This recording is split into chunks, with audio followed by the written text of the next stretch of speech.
In Pakistan, our efforts have been aimed at ensuring that we save people from dying from the virus and at the same time preventing them from dying from hunger.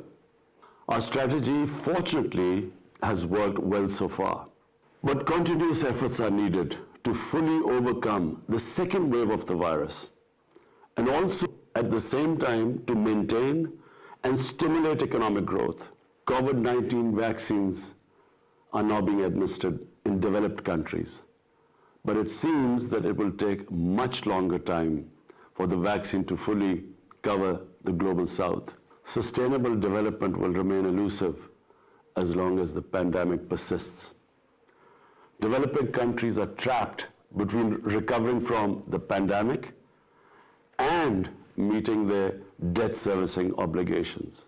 In April last year, I called for a global initiative on debt relief for creating fiscal space and reviving economic growth for developing countries.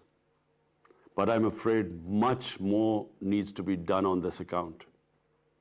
Otherwise, achieving the sustainable development goals by the target date of 2030 will remain a daunting challenge. Ladies and gentlemen, the pandemic also offers an opportunity to address the structural barriers hampering global prosperity and development. And for this, I propose a 5-point agenda. 1, a viable framework for equitable and affordable supply of COVID vaccine to developing countries. The coverage of the COVAX facility must be expanded. This would enable the developing countries to spend their precious resources on socio-economic development needs.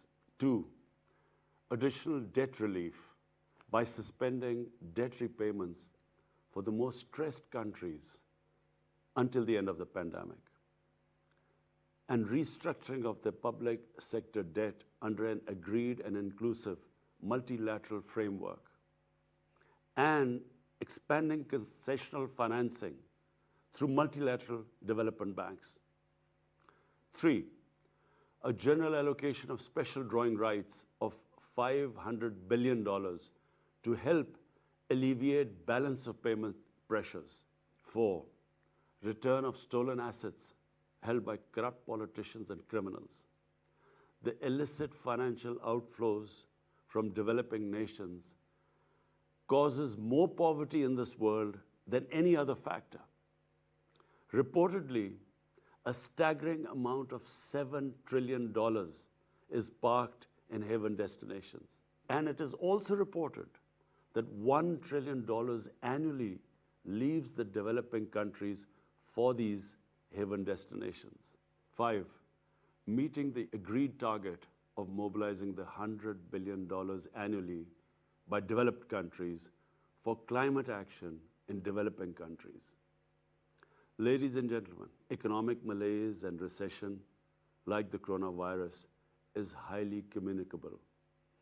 Global policy measures along the lines I have outlined are urgently needed to save lives, revive economies, and build back better. I thank you. Subscribe करें और bell दबाएं ताकि कोई खबर रह न जाए।